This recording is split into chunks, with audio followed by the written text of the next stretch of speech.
Qual é o medo deles?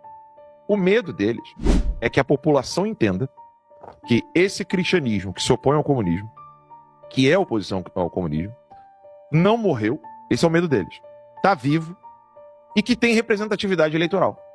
Esse é o medo dos caras. Do povo descobrir que tem sim a possibilidade de expressar na política eleitoreira, que é aquele aspecto pequeno, o seu desejo de vida.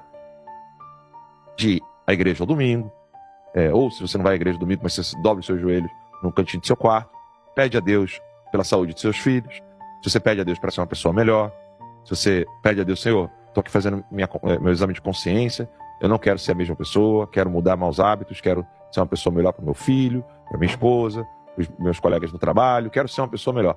Se eles descobrirem que essas pessoas, elas têm em quem votar, ferrou para eles.